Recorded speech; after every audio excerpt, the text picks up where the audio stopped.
दोस्तों, अगर आपको आसमान की ऊंचाइयों को छूना है तो आपको मुल्कों का साथ छोड़ना पड़ेगा। आपको खुद की वैल्यू को जानना पड़ेगा, खुद के बारे में जानना पड़ेगा। चलिए आज की वीडियो की शुरुआत करते हैं। मैं हूं प्रदीप बुद्धिल, मेरे साथ है मनीष।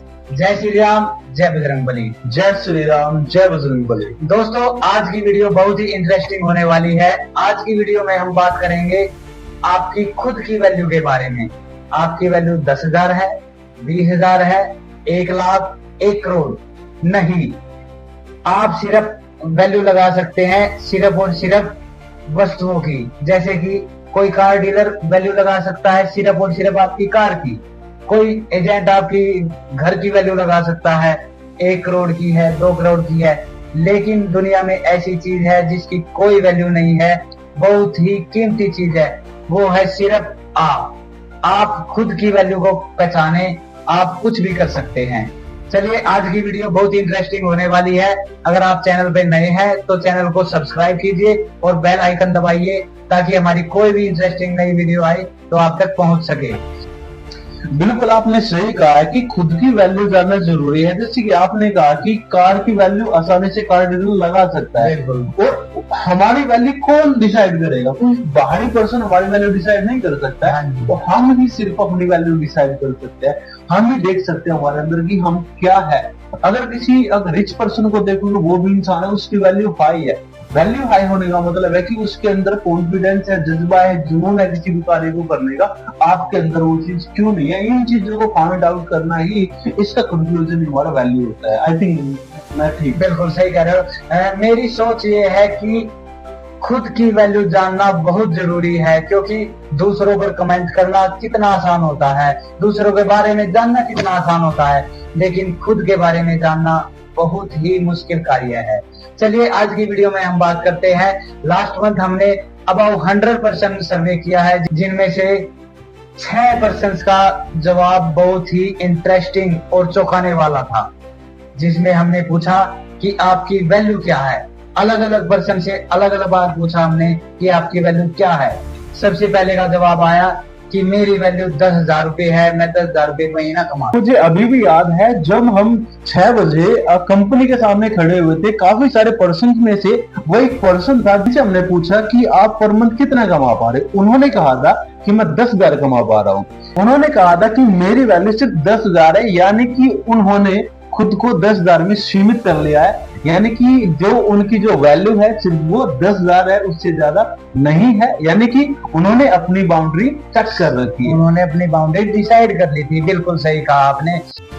पर मंथ उनके अकाउंट में 10,000 आ जाए, उनका खर्चा चले, इतना ही उनकी सोच यहाँ तक, यहीं तक सीमित है उनकी सोच। बिल्कुल। नेक्स्ट डे हमने एक अलग पर्सन से पूछा आपकी वैल्यू क्या है। उसने बताया कि मेरी वैल्यू 50 लाख है, क्योंकि मैं अपने पापा का इकलौता वारिस हूँ और जब उनकी डेथ हो जाएगी तो सबका मालिक मैं खुद ही होऊंगा, क्योंकि मैं इकलौता हूँ, सारा का सारा मेरा है। और प्रदीप भाई, दूसरी चीज वो मैंने देखी है कि उनके जो रहन सहन और ढंग से लग रहा था कि वो आलसी, निकम्मा, कामचोर है। बिल्कुल। और वो 50 लाख की जो वैल्यू है ना, वो इनको आगे बढ़ने नहीं दे रही है, क्योंकि उनका माइंड सेट हो गया है। उन्होंने अपनी वैल्यू उस तक ही निर्भर कर रखी है। I think so. हाँ बिल्कुल, उन्होंने अपने लिए तो कुछ नहीं किया, अपनी वैल्यू तो जानी ही नहीं। सिर्फ उन्होंने अपने पापा की प्रॉपर्टी की वैल्यू जानी, खुद की वैल्यू को पहचान ही नहीं सके। उसी तरह अगले दिन हमने नेक्स्ट पर्सन से पूछा आपकी वैल्यू क्या है, आपकी कीमत क्या है। तो उसका जवाब दोस्तों बहुत ही चौंकाने वाला था। उसने कहा मेरी वैल्यू 20 लाख रुपए है, क्योंकि मेरी शादी होने वाली है और मुझे दहेज में 20 लाख रुपए मिलने वाले हैं। बिल्कुल। जो प्रदीप भाई आप उनसे ये क्वेश्चन पूछ रहे थे, तो उस टाइम पे जो उनका जवाब था उस बड़े स्माइल के साथ बोल रहे थे कि भाई मुझे ज्यादा कमाने की जरूरत नहीं है, क्योंकि जो मुझे दहेज में मिलेगा वो 20 लाख रुपए मिलने वाले हैं, प्लस एक गाड़ी मिलने वाली है। इवन वो उनकी जो वैल्यू भी खुद वो कमा पा रहे थे, हार्डली 10 to 15,000 में भी कमा पा रहे थे। और उन्होंने जो नकार और जो निकम्मे इंसान है, दूसरों की रोटी पर पलने वाले इंसान होते हैं ऐसे, जो खुद की वैल्यू को भी जानते नहीं है। I think so. सही कह रहे हो आप। उसने अपनी वैल्यू को जाना ही नहीं, वो सिर्फ और सिर्फ नजर रख रहा था दूसरे के पैसे पर, हरामखोरी कर रहा था, निकम्मा था, निठल्ला था। लेकिन उसने खुद की वैल्यू को तो जाना। नेक्स्ट डे हमने सर्वे किया तो हमने पूछा एक लड़के से, दोस्त आपकी वैल्यू क्या है? तो दोस्तों आप उसका जवाब सुनकर हैरान हो जाओगे। उसने जवाब दिया, मेरी वैल्यू 2 कौड़ी की नहीं है, क्योंकि मैं अनएम्प्लॉयड पर्सन हूँ, मैं 0 रुपए कमाता हूँ, मैं किसी काम के लायक नहीं हूँ, मैं सुसाइड करना चाहता हूँ।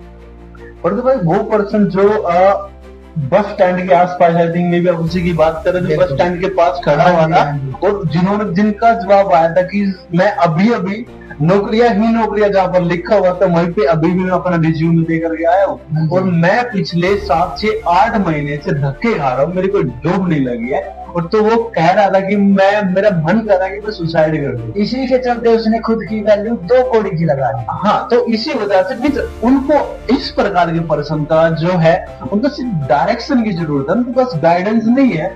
उनको अभी तक किसी प्रकार की गाइडेंस या फिर कोई नॉलेजेबल चीजें उनको एक अगर सही डायरेक्शन अगर मिल जाती है तो वो चीजें जो आज सोच पा रहे हैं उससे कहीं बाहर निकले और खुद की वैल्यू कर सकते हैं बंदा, अगर वो देख पाए कि उनकी वैल्यू क्या है, उनको सही गाइडेंस मिल जाती है। तो इस सेंस में बिल्कुल उसको सिर्फ 2 चीजों की जरूरत थी, आई थिंक सो, क्योंकि first of all self confidence. हाँ, वो सेल्फ कॉन्फिडेंस मुझे नहीं दिखाता उनके अंदर। बिल्कुल first of all I think confidence, secondly right guidance. अगर उनको राइट गाइडेंस मिलता तो वो ऐसी बातें नहीं करता, खुद की वैल्यू जानता और खुद को कुछ करने के लिए तैयार करता। हाँ, तो अगर वो खुद को जान लेते तो हर किसी के पर्सन के अंदर इतना जज्बा जुनून होता है, अगर उनके पास एक अच्छी गाइडेंस होती है। सबसे पहले तो देखो उनका एक पर्पज होता है, जो गोल होता है वो सेट नहीं था, जहां तक मैं देख पा रहा था। वो डिसाइड ही नहीं कर पा रहे थे उनका गोल क्या है। सकता वो डिमोटिवेट पर्सन थे, आई थिंक सो। चलिए बात करते हैं, हमने नेक्स्ट डे 5th पर्सन का जो सर्वे किया है दोस्तों, आप उसका जवाब सुनकर बिल्कुल चौंक जाएंगे।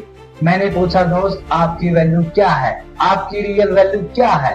तो दोस्तों उसका जवाब सुनकर आप चौंकेंगे।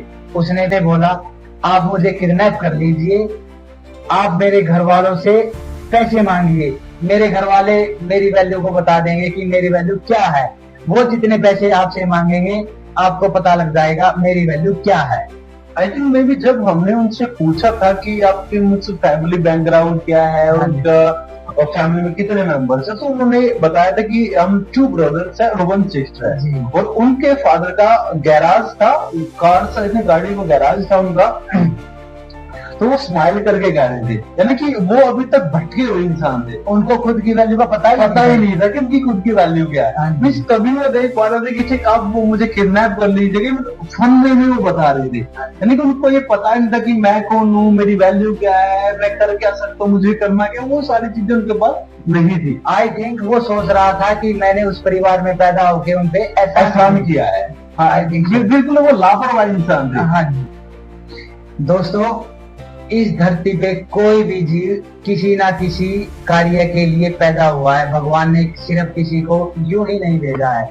आप इतिहास उठाकर देख लो, बड़े बड़े सेलिब्रिटियों को देख लो, हर आदमी अपना कार्य करता है किस वजह से? सिर्फ और सिर्फ अपनी वैल्यू को जानकर कि मैं क्या हूँ, मैं क्या कर सकता हूँ, मुझे क्या करना चाहिए, तभी आप आगे बढ़ पाओगे। दोस्तों, गांधी जी, भगत सिंह, ये कितने बड़े बड़े हमारे इतिहास में जो पर्सन्स हुए हैं जिन्होंने कुछ ना कुछ किया है। जैसे कि भगवान किसी ना किसी कार्य को पूर्ण करने के लिए अवतार लेते हैं, उसी तरह हम भी कुछ ना कुछ करने के लिए पैदा हुए हैं। भगवान ने हमको जन्म दिया है, खाली यूं ही नहीं जन्म दिया है कि आओ लड़ाई झगड़े करो, एक दूसरे को गाली गलौज करो, नहीं। हम भी यहाँ पे कुछ करने के लिए आए हैं, आप भी कुछ करने के लिए आए हैं। हर इंसान कुछ ना कुछ करने के लिए आया है। दोस्तों, किसी भी चीज की वैल्यू कच्चा माल डिसाइड नहीं करता है। उदाहरण के तौर पर दोस्तों मैं आपको बताता हूँ, आप पेंटिंग ले लीजिए। पेंटिंग को बनाने में क्या लगता है? Brush, canvas, colours. ये चीज पेंटिंग की वैल्यू डिसाइड नहीं करते हैं। पेंटिंग की वैल्यू डिसाइड करते हैं आर्टिस्ट की मेहनत, आर्टिस्ट की इमेजिनेशन। कोई भी पेंटिंग 1000 की भी बिक सकती है, 1 लाख की बिक सकती है, करोड़ की बिक सकती है। लेकिन उसको डिसाइड क्या करता है? उसकी वैल्यू तो डिसाइड होती है। उसकी वैल्यू डिसाइड होती है किस वजह से? आर्टिस्ट की मेहनत, आर्टिस्ट की इमेजिनेशन, आर्टिस्ट की लगन, आर्टिस्ट का जज्बा कह सकते हैं। सिर्फ ये नहीं तो ब्रूश, कैनवस और कलर्स, सिर्फ ये 300, ये 3 चीज तो सिर्फ 1000-500 रुपए की आ जाएंगी, लेकिन वैल्यू कौन डिसाइड करेगा? जो कलाकार की, जो कलाकार का अनुभव है, हाँ, वो डिसाइड करता है। तो दोस्तों, कच्चे माल से चीज की वैल्यू डिसाइड नहीं कर सकते हैं। उसी तरह हम अपनी वैल्यू ऐसे ही नहीं डिसाइड करते, और खुद को जानना पड़ेगा चाहिए। चलिए, लास्ट और सबसे इंटरेस्टिंग क्वेश्चन जो हमारा था सर्वे में, हमने एक लड़के से पूछा, दोस्त आपकी वैल्यू क्या है? तो उसका जवाब दोस्तों बहुत ही इंटरेस्टिंग और आई थिंक जीवन को सही राह पर लगाने वाला था। दोस्तों, उसका जवाब था, अगर मेरा शरीर सही है तो मेरी करोड़ों की वैल्यू है, मैं काम कर सकता हूँ, मैं कुछ भी कर सकता हूँ। दोस्तों, ये जवाब उसका मेरे लिए तो बहुत ही इंटरेस्टिंग है ही, आपके लिए भी बहुत इंटरेस्टिंग होगा, क्योंकि अगर हमारा शरीर सही है, हमें राइट गाइडेंस है, हम सही दिशा में चल रहे हैं, हम इसको उपयोग में सही ला रहे हैं, तो हम कुछ भी कर सकते हैं, करोड़ों कमा सकते हैं, अरबों खरबों कमा सकते हैं। डेफिनेटली। अगर हम बात करते हैं क्रिकेट, अगर आप क्रिकेट प्रेमी हो या फिर आप फुटबॉल प्रेमी हो, फुटबॉल का नाम आते जैसे ही आपके सामने फुटबॉल का नाम आता है तो डेफिनेटली आप या तो रोनाल्डो का नाम यूज करोगे या फिर मेसी का नाम यूज करोगे।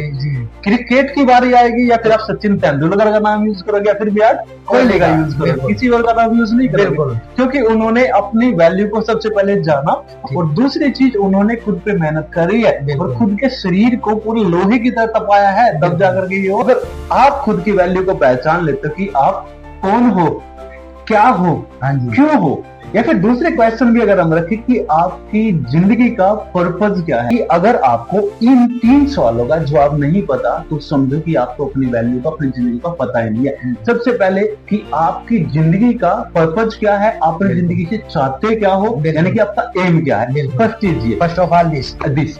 दूसरा है कि आप ये सभी चीज चाहते क्यों हो, बिल्कुल उसके पीछे का रीजन क्या है। तीसरी चीज है कि आप उस चीज को पाने के लिए कितना डेडिकेटेड हो, कितना एफर्ट लगा सकते हो और कब तक आप उस चीज को पाना चाहते हो। अगर ये चीजें आपके पास नहीं है तो आपकी जिंदगी पे धिक्कार है, आप जिंदगी में कुछ भी नहीं कर सकते। उसके लिए आपको सबसे पहले देखना पड़ेगा कि आपकी जिंदगी का पर्पज क्या है, आपकी जिंदगी की वैल्यू क्या है। अगर आपको ये नहीं पता तो आपको कुछ भी नहीं पता है। अगर मैं आपसे पूछता हूँ कि आप कौन हो, सिर्फ अपना नाम बताने, बिल्कुल नाम बता देंगे, अपने पिताजी का नाम बता देंगे, गांव का नाम बता देंगे, सिर्फ यहाँ तक ही सीमित होते हैं हम। उसके अलावा क्या, उसके अलावा खुद का तो पहचाना ही नहीं। तो ये तो हमारी आइडेंटिटी हो गई है ना, बिल्कुल ये तो हमारी आइडेंटिटी है कि मैं एबीसी हूँ, मेरे फादर का नाम ये है, परंतु आप कौन हो, आपका लाइफ का पर्पज क्या है, वो सारी चीजें बिल्कुल ये तो जाना ही नहीं। हम यहाँ क्यों आए, हमें क्या करना है। डेफिनेटली। और हर रोज की मर्रा की जिंदगी में हम ऐसे जी जा रहे हैं, उसकी आलोचना करना है, उसकी आलोचना करना, उसकी क्रिटिसाइज करना है, उसकी सुनना है, वहां पे बैठना है, मोबाइल यूज करना है,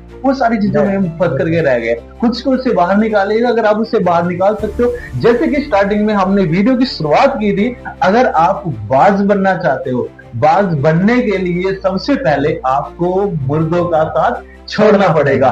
अगर आप मुर्गों का साथ छोड़ने के लिए तैयार नहीं हो तो भूल जाएगा, क्योंकि कभी आप जिंदगी में बाज बन पाओगे, आप वहीं पर रह जाओगे जहां पर आज आप हो। फाइनली एक चीज आपको मैं कहता हूं, जब तक कुछ बदलोगे नहीं तब तक कुछ बदलेगा नहीं। जय श्री राम, जय बजरंग।